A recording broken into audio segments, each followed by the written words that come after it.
IAS academy Patna के daily current affairs के आज के इस क्लास में हम लोग 11 अगस्त 2025 को जो भी नेशनल इंटरनेशनल और बिहार से जुड़े टॉपिक्स हैं उन पर हम अपनी परीक्षा के हिसाब से देखेंगे कि उनमें फैक्ट्स और कंसेप्ट्स क्या हैं और कैसे परीक्षा में यूज किए जा सकते हैं। आज का सबसे पहला टॉपिक होगा बिहार का सामाजिक सुरक्षा पेंशन योजना। उसके बाद जो है सेंट्रल विस्टा कार्यक्रम के बारे में, जो अभी कर्तव्य भवन 3 का उद्घाटन किया गया है उसके बारे में बात करेंगे। कलकत्ता हाई कोर्ट ने एक डेथ सेंटेंस को आजीवन कारावास में बदला है, उसके बारे में बात करेंगे। इजराइल गाजा पर पूर्ण कब्जा करेगा, उसके लिए कैबिनेट से वहां से पास किया गया है, उस पर हम लोग बात करेंगे। बिहार के पृथ्वी दिवस पर बात करेंगे।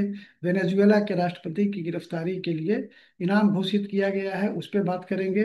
राष्ट्रपति पर ही गिरफ्तारी का इनाम घोषित कर दिया गया है। तो अ, इसके अलावा आर्मेनिया और अजरबैजान में जो शांति समझौता हुआ है उस पर बात करेंगे। मास्टर ऑफ रोस्टर क्या होता है, पॉलिटिकल पार्टीज को डिलिस्टेड किया गया है इलेक्शन कमीशन द्वारा, उसके बारे में हम लोग देखेंगे। यूनियन होम मिनिस्ट्री ने जम्मू कश्मीर विधानसभा में सीटों की संख्या के बारे में जम्मू कश्मीर हाई कोर्ट में जो केस चल रहा है उसमें अपना जवाब क्या दाखिल किया है उस पर बात करेंगे। और माधुरी यानी कि महादेवी हथनी के बारे में क्या मामला है, क्या चर्चा है, इस पर हम लोग बात करेंगे। तो पहला जो टॉपिक है लेते हैं उसको, बिहार सामाजिक सुरक्षा पेंशन योजना। पहली बात तो कि बिहार में जो सामाजिक सुरक्षा के योजनाएं जो होती हैं पेंशन योजना, वो 6 प्रकार के हैं। ठीक है। एक तो आप देख रहे हैं वृद्धजन की बात हो रही है, यहाँ पर पेंशन की बात हो रही है, यहाँ पर दिव्यांगजन की बात हो रही है, यहाँ पर भी ये विधवा पेंशन योजना ही है। अब देखिए, सबसे तो पहले हमको ये समझ लीजिए कि सामाजिक सुरक्षा होता क्या है। सामाजिक सुरक्षा कोई भी जो लोक कल्याणकारी, जो पब्लिक वेलफेयर वाली जो सरकार होती है, वो अपने नागरिकों को वैसी परिस्थिति के लिए जबकि उनको आकस्मिक कोई विपत्ति आ जाती है, जैसे कि बेरोजगारी है, मृत्यु है, विकलांगता है, ये पति की जो मृत्यु है, उस परिस्थिति में तो वो आर्थिक सहायता उपलब्ध कराती है, उसी को सामाजिक सुरक्षा योजना कहा जाता है। इसमें जो है पेंशन से ये रिलेटेड है। तो अब देखिए कि सबसे ज्यादा किस योजना में जो लाभार्थी हैं, जो बेनिफिशियरीज हैं, तो ये 50,63,000 जो है 50,63,000 मुख्यमंत्री वृद्ध जन पेंशन योजना में है। और इनके लिए देखिए 5,68,64,62,66,300 रुपया ये राशि इनको ये दी जाती है एक साल में। अभी आपने पिछले संडे को भी देखा होगा कि मुख्यमंत्री ने एक सेंट्रलाइज्ड कार्यक्रम में बिहार के सभी बेनिफिशियरीज को अपने सचिवालय से ही, अपने जो आवास में जो उनका जो सचिवालय है वहीं से उन्होंने डीबीटी के तहत ट्रांसफर किया। तो ये बहुत बड़ी बात होती है। लक्ष्मीबाई पेंशन योजना जो है ये ये 18 वर्ष से 24, सॉरी, ये 18 वर्ष से ऊपर की वैसी महिलाएं जो कि विधवापन की शिकार हो जाती हैं, उनको ये पेंशन दी जाती है। और आप जानते हैं कि ये इस पेंशन की जो राशि को, जो पहले 400 है, अभी पिछले ही महीने इसको बढ़ाकर 1100 रुपया कर दिया गया। तो खैर, ये अभी इलेक्शन भी है और इसी बहाने लोगों का कल्याण भी हो रहा है, तो अच्छी बात है। दूसरा जो टॉपिक है आज का, वो सेंट्रल विस्टा का जो कर्तव्य भवन का उद्घाटन है। अब ये प्रधानमंत्री ने 6 जुलाई को कर्तव्य भवन 3 का उद्घाटन किया। इस कर्तव्य भवन 3 में गृह मंत्रालय, ग्रामीण विकास, एमएसएमई, डीओपीटी और प्रधान वैज्ञानिक सलाहकार का जो कार्यालय होगा वो इसमें काम करेगा। अब देखिए, ये पूरा जो सेंट्रल विस्टा प्रोजेक्ट है ये तो 1,000 करोड़ का है। और आपको पता होगा कि सेंट्रल विस्टा प्रोजेक्ट वो प्रोजेक्ट है जो कि केंद्रीय सरकार के जितने भी मंत्रालय हैं सबको एक बाउंड्री, एक कैंपस के अंतर्गत में लाए जाने की योजना है, और उसके लिए ये सारे बिल्डिंग्स बन रहे हैं। तो ये आपका एक टॉपिक हुआ। अगला टॉपिक हाई कोर्ट जो है एक आफ्ताब आलम एक आरोपी हैं जिनको की सजा हुई और उनको मृत्यु दंड दिया गया। लेकिन अ, कलकत्ता हाई कोर्ट ने इस सजा को, जो मृत्यु दंड की जो सजा थी, उसको लाइफ इम्प्रिजनमेंट में चेंज कर दिया। इसको कम्यूटेशन ऑफ सेंटेंस कहते हैं। ठीक है, आगे बढ़ते हैं। गाजा पर इजराइल का नियंत्रण। अब देखिए यहाँ पर तो इजराइल और गाजा और अमेरिका, मतलब ये जो पूरा एंगल ट्रेंगल है, ये बड़ा पूरे वर्ल्ड के लिए आप देख रहे हैं जो विनाश है। अब इसमें क्या कहा जा सकता है, हम लोग जैसा आदमी क्या कहेगा। लेकिन सोचने पर तो मजबूर हो जाता है। एक इसको मतलब मानवता के नाम पर आने वाले इतिहास में याद किया जाएगा कि मानवता पर जो कलंक लगा है, लगते रहा है मानव सभ्यता में, उसमें से एक ये भी होगा। अब देखिए, अब इसमें अभी इजराइल की कैबिनेट ने पास किया है इस प्रस्ताव को कि इजराइल का गाजा पर पूर्ण नियंत्रण होगा। पूर्ण नियंत्रण में अब वो क्या कहना चाह रहा है कि हमास को वो आतंकवादी संगठन घोषित किए हुए है, और हमास को जो है, अब वो कह रहा है कि हम यहाँ पर पूरा अपना कंट्रोल करेंगे, और हमास से जो आतंकवादी जो गतिविधियों में संलग्न रहता है, उससे हम पूरे गाजा को मुक्त कराएंगे और वहां के लोगों को मुक्त कराएंगे। तो ये थोड़ा सा और जबकि इंटरनेशनल कोर्ट जस्टिस ने कहा है कि मतलब ये जो है गलत है, ऐसा नहीं होना चाहिए। जो जिसका है उसके कब, तब तो इस नाम पर सभी लोग एक दूसरे पर कब्जा करने लगेंगे कि आपके यहाँ न्याय हो रहा है, हम आते हैं आपके लोगों को न्याय देंगे। तो ये नहीं होना चाहिए। तो ये लेकिन हुआ है। अब इस पर देखिए आगे क्या होता है। जो भी अपडेट आएगा फिर हम लोग बात करेंगे। ये जो है 8 अगस्त को पास हुआ है। ठीक है, और उसमें इजराइल का ये भी कहना है कि जो हम नियंत्रण कर लेते हैं उस पर, तो जो वो बंधक बना के रखे हुए हैं हमारे लोगों को, तो ये बंधक जो है हम उनको छुड़ा लेंगे। और जो है इस तरह से एक हमारी जो मांग है वो पूरी हो जाएगी। अब इसमें जो ह्यूमन राइट्स कमीशन है यूनाइटेड नेशंस का, उसके चीफ हैं वोल्कर टर्क। उन्होंने कहा है कि इसको जो है रुकना चाहिए, ये चीज नहीं परमिट किया जा सकता है। ठीक है, अब इंटरनेशनल कोर्ट ऑफ जस्टिस ने भी इसके खिलाफ में रूलिंग दिया है। लेकिन क्या होता है आगे देखते हैं, जो भी होगा अपडेट किया जाएगा। अगला जो है बिहार पृथ्वी दिवस। देखिए 9 अगस्त को, आप देखिए बिहार, तो ये इंपॉर्टेंट हो जाता है हमारे बीपीएससी के एग्जामिनेशन के लिए। तो बिहार पृथ्वी दिवस कुछ ही दिवस ऐसा है जो कि बिहार के लेवल से स्पेशल रूप से मनाया जाता है। और ये देखिए विश्व पृथ्वी दिवस भी मनाया जाता है, लेकिन ये 22 अप्रैल को मनाया जाता है। तो बिहार पृथ्वी दिवस 9 अगस्त को मनाया जाता है। और आप देखते होंगे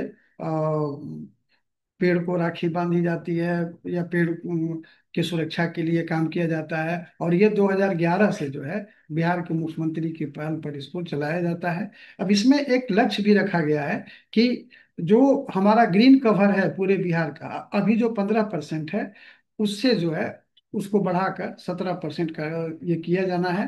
और जो अंडरग्राउंड वाटर है, जो भूजल जो है ये बिहार का, उसको जो है और भी बढ़ाना है। और उसको ऐसा करना है कि वाटर कंजर्वेशन जो है अधिक से अधिक हो सके। अब देखिए अमेरिका के जो राष्ट्रपति हैं, और ट्रम्प साहब के बारे में आपको अधिक चीजें पता हैं। उन्होंने वेनेजुएला के राष्ट्रपति निकोलस मादुरो की गिरफ्तारी पर $5 करोड़ का इनाम रखा है। ठीक है, अब इनका कहना है कि ये जो महाशय हैं, ये ड्रग स्मगलिंग को ये बढ़ावा देते हैं। तो इस कारण से इन्होंने ये इनाम की राशि को घोषित किया है। आगे एक बहुत बड़ा एक स्टेप है, अगर ये चल जाए, मतलब सस्टेन कर जाए, तो काफी इम्पोर्टेंट होगा। आप देख रहे हैं ये, इधर जो है आपका रसिया है, ठीक है ना, इधर ईरान है। अब आप समझ लीजिए, ये आप ऐसे आएंगे तो इधर इंडिया उंडिया पड़ जाएगा, ठीक है ना।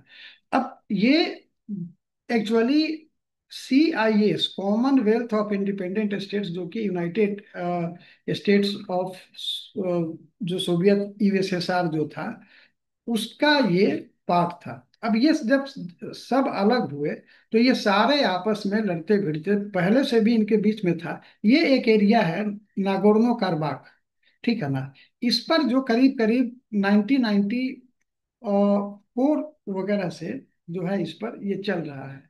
इसमें बहुत सारा उतार चढ़ाव आता है। तो ये आपस में, इन दोनों ये दोनों जो है आपस में लड़ते रहे हैं। अब इसमें इस पर एक लंबा वीडियो बनाना पड़ेगा, क्योंकि छोटे में ये चलेगा नहीं। लेकिन जो मेन बात है हम समझा देते हैं। तो इसमें जो है 8 अगस्त को 2025 को दोनों देशों के बीच में एक शांति समझौता वाशिंगटन में ट्रम्प साहब की उपस्थिति में ये हुआ। और आप देख रहे हैं ये कितने खुश हैं, ये दोनों भी खुश हैं। तो इसमें अजरबैजान के राष्ट्रपति इल्हाम अलीयेव और आर्मेनिया के प्रधानमंत्री निकोल पाशिनियान, इन दोनों ने इस पर हस्ताक्षर किया। और 35 साल से उन पर जो ये चला आ रहा है लड़ाई, ये जो है इसमें दोनों एग्री हो गए हैं कि अब हम लोग समझौता करके इस पर आगे बढ़ेंगे। ठीक है, ये बहुत अच्छी बात है। इसमें एक और भी एक इम्पोर्टेंट चीज हुआ है। मेन इनके बीच के लड़ाई का जड़ यही नागोर्नो कराबाख का जो एरिया है, यही है। एक इन्होंने कहा है कि एक ट्रांजिट कॉरिडोर बनाएंगे ये दोनों, आप मतलब अपने बीच में। और उसका जो नाम रखा जाएगा, ट्रिप। ट्रिप आप देख रहे हैं यहाँ पर, Trump route for international peace and property, ये प्रोस्पेरिटी। तो ये जो है आपका ट्रम्प साहब के नाम पर ट्रम्प रूट रखा गया है। मास्टर ऑफ रोस्टर, इस पर एक बहुत बड़ा विवाद खड़ा हो गया, जबकि इलाहाबाद हाई कोर्ट के एक जज प्रशांत कुमार के एक जजमेंट में, जिसमें उन्होंने एक सिविल मामले को उन्होंने क्रिमिनल में चेंज करने की बात की, मतलब ये अनुमति दी। और उस जजमेंट को लेकर जब सुप्रीम कोर्ट को लोग गया, तो सुप्रीम कोर्ट इतना खफा हो गया कि सुप्रीम कोर्ट ने डायरेक्टिव इशू कर दिया इलाहाबाद हाई कोर्ट के चीफ जस्टिस को, कि वो इन जस्टिस प्रशांत कुमार को कोई भी क्रिमिनल से रिलेटेड केस नहीं दें, और इनको एक सीनियर जज के साथ अटैच करें, जिससे कि ये नया एक्सपीरियंस गेन करें। अब इस पर वहाँ के जो जजेज हैं और जो बार काउंसिल के लोग हैं, वो एकदम गुस्सा हो गए। और गुस्सा का कारण ये हुआ कि Supreme Court has no authority over the master of the roster. Master of roster ये होता है कि कौन सा केस किस जज को अलॉट होगा, तो ये रोस्टर कहा जाता है, ठीक है ना। और इसका जो पावर होता है, वो उस कोर्ट के चीफ जस्टिस को होता है। जैसे कि सुप्रीम कोर्ट में अगर होगा तो चीफ जस्टिस ऑफ इंडिया को होगा, किसी भी हाई कोर्ट में होगा तो वहाँ के चीफ जस्टिस को होगा। तो इस पर इन लोगों ने काफी मतलब नाराजगी व्यक्त की। तब जाकर सुप्रीम कोर्ट ने फिर से अपने डायरेक्टिव को चेंज किया और कहा कि नहीं, ठीक है, हम इसको वापस लेते हैं। और हमारी कोई मंशा ऐसी नहीं थी कि हम चीफ जस्टिस के पावर को असर्व कर लें। तो वो जो है फिर इसको वापस कर दिया। तो आपको जानने का इसमें यही है कि मास्टर ऑफ रोस्टर जो है कौन होता है, चीफ जस्टिस होता है, चाहे हाई कोर्ट में चीफ जस्टिस और सुप्रीम कोर्ट में चीफ जस्टिस ऑफ इंडिया। तो इस तरह से हम लोग आगे बढ़ते हैं। अगला टॉपिक है पॉलिटिकल पार्टीज को इलेक्शन कमीशन ऑफ इंडिया द्वारा डिलिस्ट कर दिया जाना। देखिए, पहले तो हम ये समझेंगे कि पॉलिटिकल पार्टीज का स्ट्रक्चर क्या होता है। ठीक है, पॉलिटिकल पार्टीज जो हैं, वो उनका स्ट्रक्चर ऐसे होता है। एक तो वो रजिस्टर्ड होते हैं, और दूसरे जो है अनरजिस्टर्ड होते हैं। तो अनरजिस्टर्ड का कोई वैल्यू नहीं है। रजिस्टर्ड में अब ये रिकॉग्नाइज्ड होते हैं, ठीक है, और ये अनरिकॉग्नाइज्ड होते हैं। रिकॉग्नाइज्ड में भी ये नेशनल पार्टियां होती हैं, स्टेट पार्टियां होती हैं। ठीक है।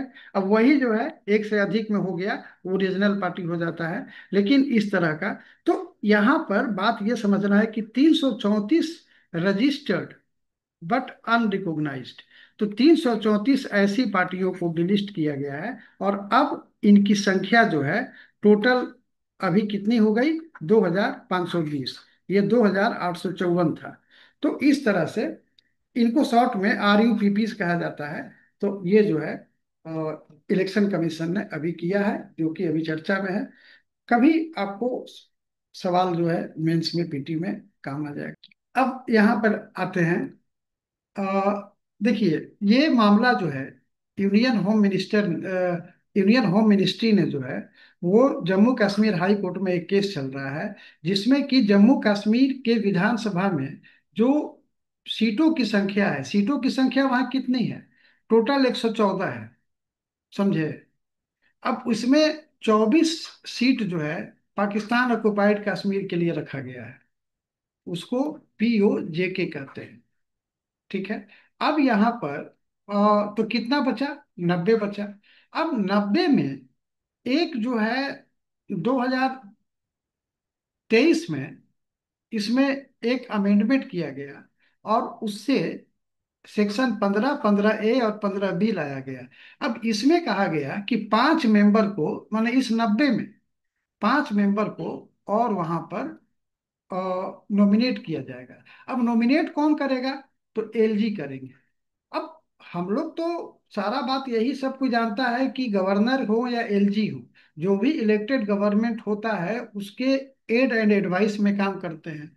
अब यहाँ पे जो मामला है वो ये है कि LG का कहना है कि ये जो 5 मेंबर्स हैं, 5 मेंबर्स पहले देख लीजिए, कि 2 मेंबर्स कश्मीरी माइग्रेंट्स के लिए, जिसमें कि एक महिला को रखना है। दूसरा, एक मेंबर जो है पाकिस्तान ऑक्युपाइड कश्मीर से होंगे। ठीक है। मैंने उस कम्युनिटी से होंगे। और जो 2 वुमेन को रखा जाएगा, अगर LG के ओपिनियन में वुमेन की जो संख्या है वहां की विधानसभा में कम होगी। अब यहाँ पर देखिए बात जो है, यहाँ पर क्या हो रहा है कि ये जो 5 है ये कह रहे हैं कि हम गवर्नमेंट के अनुमति से नहीं करेंगे, हम LG अपने डिस्क्रिशनरी पावर के तहत में ये करेंगे। ठीक है। अब डिस्क्रिशनरी पावर के तहत में करने के कारण से सरकार और इनमें जो है ये प्रॉब्लम हो रहा है। और एक पिटीशन जो है, एक कांग्रेस लीडर है रविंदर कुमार, उनके द्वारा वहां के हाई कोर्ट में दिया गया है चैलेंज करते हुए। यही पूरा मामला है। यानी कि आपको ये ध्यान में रखना होगा कि 114 पूरा सीट है, जिसमें कि 24 रिजर्व रखा गया है POJK के लिए, और जिसमें से 90 बचता है। अब बात यह है कि जब सरकार बनाने बिगड़ने की बात होगी तो एक एक विधायक काफी इंपॉर्टेंट होता है। अब इसमें 90 के आधार पर बहुमत होगा, मतलब कि 45+1, या फिर 95 पर होगा, ये चीज देखना है। और इसी की लड़ाई है। अब ये 5 अपने देंगे, तो मान लीजिए अगर ये जिस पार्टी से कभी कहीं, मतलब LG तो ऐसे न्यूट्रल होता है, लेकिन परिस्थिति आप लोग पॉलिटिकल पार्टी का देख रहे हैं या पर्सन्स का, तो इसमें जो है थोड़ा सा एक जो केंद्र में जो रूलिंग पार्टी है उसको एक एज मिल सकता है। यही चीज यहाँ पर मामला है। तो ये चीज इस टॉपिक में मेन एलिमेंट। अब देखिए माधुरी हाथी, ठीक है ना, माधुरी हाथी एक्चुअली ये 1992 में कर्नाटक से महाराष्ट्र के कोल्हापुर के नांदिनी गांव में एक जैन मठ चलता है इनके, मतलब इसमें, तो वहां से इस हाथी को लाया गया था। अब ये 700 वर्ष से वहां पर अ, पालने का, माने हाथी पालने का जो है वहां पर ये परंपरा चली आ रही है। और एक फेरा फटका होता है जिसमें कि एक रस्म होता है जो जैन लोगों का, तो उसमें भी ये काफी जो है एक्सपीरियंस्ड हो गई थी। अब यहाँ पर क्या हुआ है कि एक दिन जो है वो हाथी जो है, पता नहीं किस कारण से वहां के जो प्रमुख पुजारी थे उनको जो है हमला कर दी उन पर, और उनको पटक पटक के मार दी। अब उसके बाद से जो है वहाँ के सांसद जो थे, उन्होंने उस माधुरी हाथी को चिड़ियाघर भेजने का ये किया। और अब उसी में फिर पेटा भी आ गया। सब लोगों ने जो है अब उस हाथी को मानसिक रूप से और शारीरिक रूप से प्रताड़ित करने की बात मतलब कही जाने लगी। और ये भी हुआ कि मठ जो है, ये बात कहा जा रहा है कि 13 बार प्रदेश से बाहर भेजा गया था। जो जैन द्वारा जो अनेक बार शोभा यात्रा निकाला जाता है। और इसमें यह भी कहा गया है कि 2022-23 में माधुरी को तेलंगाना भेजा गया था मुहर्रम की शोभा यात्रा के लिए। तो ये सब में इन लोगों का कहना है कि यहाँ पर धर्म के नाम पर जो है खिलवाड़ हो रहा है और हाथी पर अत्याचार हो रहा है। तो बात जो है ये हाई कोर्ट में गई, और हाई कोर्ट ने कह दिया कि इसको वंतारा जो है, जिसको कि अनिल सॉरी ये मुकेश अंबानी, खैर जो भी होगा, तो वो अनंत अंबानी, तो अनंत अंबानी इसको चला रहे हैं, ठीक है ना। अब इसमें जो है अब इसमें लेकिन मठ के लोग जो हैं वो हाई कोर्ट गए, फिर सुप्रीम कोर्ट गए। लेकिन हाई कोर्ट और सुप्रीम कोर्ट दोनों ने कहा कि नहीं, इसको भंतारा ही भेजना है। अब ये जो जब सारी बात हुई, वहाँ की पब्लिक जो है अब इसको एक महाराष्ट्र के अस्मिता की बात करने लगी, और पूरा प्रोटेस्ट होने लगा। और जो भी इससे जुड़े, इस प्रोटेस्ट से जो भी जुड़े लोग हैं, उन लोगों ने अपना जियो सिम लौटाना शुरू कर दिया। तब ये सारी बात जो है अभी 28 जुलाई को जो है सुप्रीम कोर्ट ने इसको कहा है कि नहीं, वनतारा में रहेगा। लेकिन अब देखा जाए कि क्या इसका सॉल्यूशन निकलता है, इसीलिए ये चर्चा में है। बात समझ में आई?